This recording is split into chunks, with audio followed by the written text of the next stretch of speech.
ये आकाशवाणी रायपुर है। छत्तीसगढ़ी समाचार बुलेटिन के संग स्मिता शर्मा के जय जोहार। अब आप सुनो आज के प्रमुख समाचार। शराब घोटाला मामला में प्रवर्तन निदेशालय ईडी हा सेवानिवृत्त आईएएस अधिकारी अनिल टुटेजा और कारोबारी अनवर ढेबर संघरा दूसर लोगन के 205 करोड़ रुपया के चल अचल संपत्ति ला अटैच करे है। छत्तीसगढ़ में लोकसभा चुनाव के तीसरा चरण में 7 मई के होवैया मतदान ला शांतिपूर्ण ढंग ले कराए बर सुरक्षा बल के 200 ले ज्यादा कंपनी मन ला तैनात करे गे है। और प्रदेश में लोकसभा चुनाव में ज्यादा ले ज्यादा मतदान बर आने जिला में मतदाता जागरूकता कार्यक्रम कराए जावत है। अब समाचार विस्तार ले।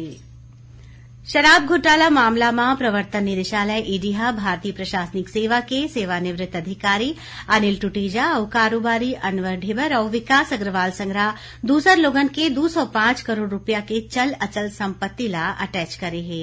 ईडी के बयान के मुताबिक अटैच करेगी संपत्ति में अनिल टुटेजा के 15 करोड़ 82 लाख रुपया के 14 टन संपत्ति और अनवर ढेबर के 116 करोड़ 16 लाख रुपया के 115 टन संपत्ति शामिल है।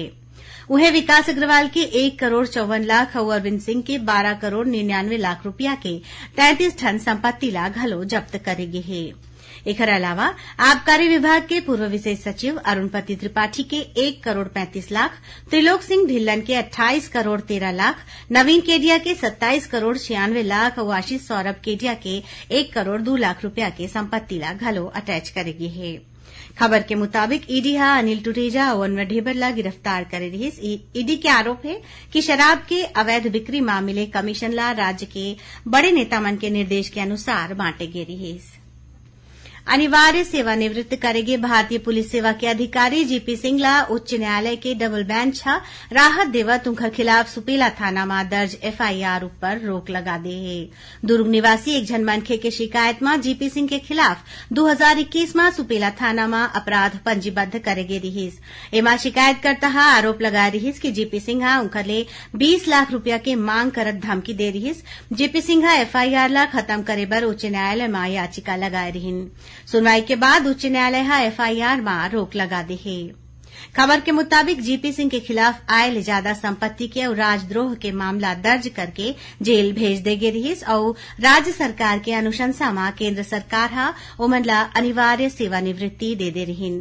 एकर खिलाफ जीपी सिंह हा कैट में अपील करे रहीन। एमा कैट हा जीपी सिंह के पक्ष में फैसला करत राज्य सरकार ला उनकर खिलाफ दर्ज सबो मामला ला 4 हफ्ता के भीतर निरस्त करके ओमन ला बहाल करे के आदेश दीन है। सुकमा जिला के रायगुड़म इलाका में सुरक्षा बल और माओवादी मन के बीच मुठभेड़ हुईस। ये मुठभेड़ में कोनो नुकसान होए की खबर नहीं है। पुलिस अधीक्षक किरण चौहान बताइन कि डिस्ट्रिक्ट रिजर्व गार्ड, डीआरजी और कोबरा बटालियन के जवान मन सर्चिंग में निकले रहीन। यही दौरान माओवादी मन हा फायरिंग शुरू कर दिन।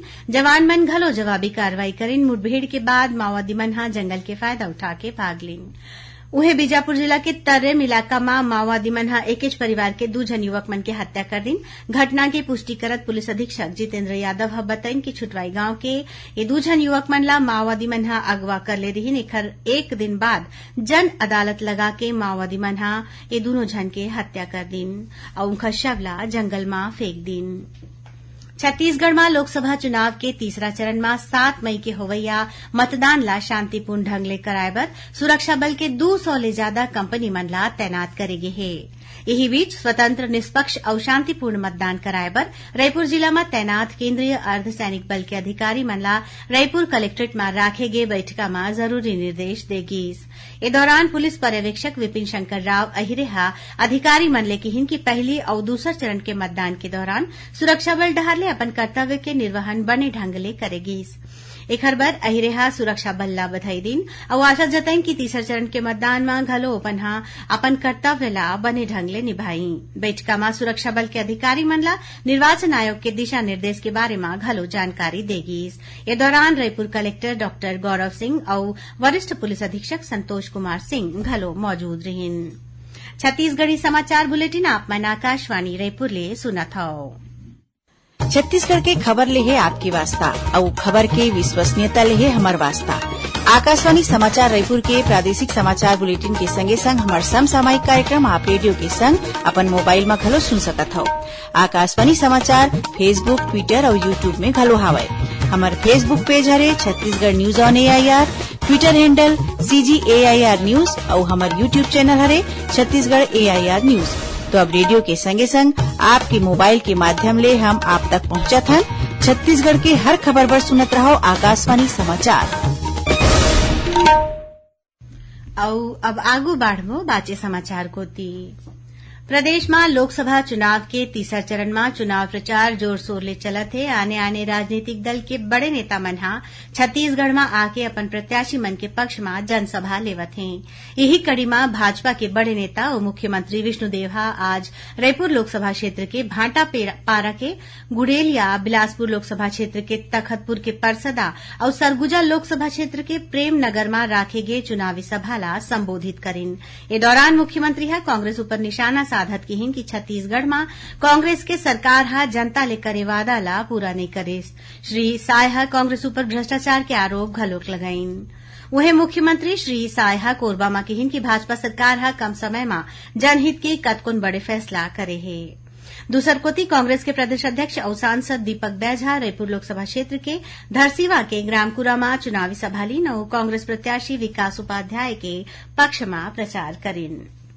दुर्ग लोकसभा क्षेत्र के वैशाली नगर में होवत एक ठन कार्यक्रम में पूर्व पार्षद संग्रह 500 ले ज्यादा लोगन मन भाजपा में प्रवेश करिन।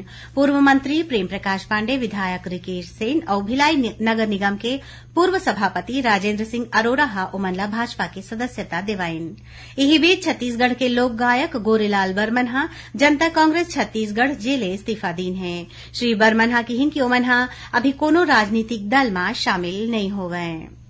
राजधानी रायपुर के महाराजा अग्रसेन कॉलेज हॉल में बुद्धिजीवी सम्मेलन विजन ऑफ विकसित भारत 2047 का भारत आयोजित करेगी। इस सम्मेलन में बड़ संख्या में व्यापारी, सीए, डॉक्टर, वकील, अर्थशास्त्री, कलाकार, प्रोफेसर, शिक्षक, पूर्व अधिकारी, भूतपूर्व सैनिक और सामाजिक संस्थान के प्रमुख मन शामिल हुईन।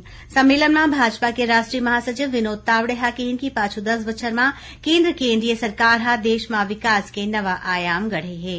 ए मौका में उप मुख्यमंत्री अरुण साव घलोक मौजूद रहिन। प्रदेश में लोकसभा चुनाव में ज्यादा ले ज्यादा मतदान बर आने जिला में मतदाता जागरूकता कार्यक्रम कराए जावत है। यही कड़ी में रायपुर कलेक्टर डॉक्टर गौरव सिंह मतदाता मन ला कलेक्टर के पाती दे के मतदान के आग्रह करत रहिन। कलेक्टर काली देवेंद्र नगर के IAS ऑफिसर कॉलोनी जाके अधिकारी मन ला कलेक्टर के पाती और पीला चाउर दे के मतदान करे के आग्रह करिन।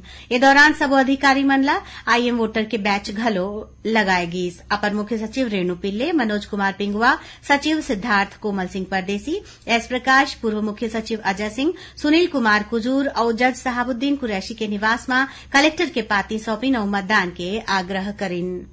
ऐसने कलेक्टर प्रसिद्ध साहित्यकार विनोद कुमार शुक्ल और पद्मश्री मदन चौहान के घर जाके पीला चाउर दे के मतदान बर न्योता दीन।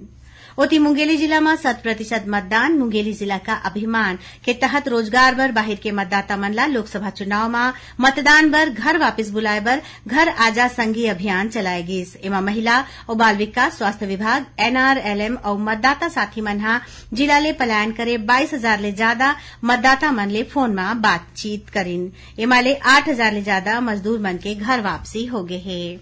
आखिर में प्रमुख समाचार एक घाव फिर। शराब घोटाला मामला में प्रवर्तन निदेशालय ईडी सेवानिवृत्त IAS अधिकारी अनिल टुटेजा और कारोबारी अनवर ढेबर संग्रह दूसर लोगन के 205 करोड़ रुपया के चल अचल संपत्ति ला अटैच करे है। छत्तीसगढ़ में लोकसभा चुनाव के तीसरा चरण में 7 मई के होवैया मतदान ला शांतिपूर्ण ढंग ले कराए बर सुरक्षा बल के 200 ले ज्यादा कंपनी मन ला तैनात करेगी है। और प्रदेश में लोकसभा चुनाव में ज्यादा ले ज्यादा मतदान बर आने जिला में मतदाता जागरूक कार्यक्रम कराए जावत है। एकरे संग छत्तीसगढ़ी समाचार बुलेटिन इहे सिरावत है। जय जोहार।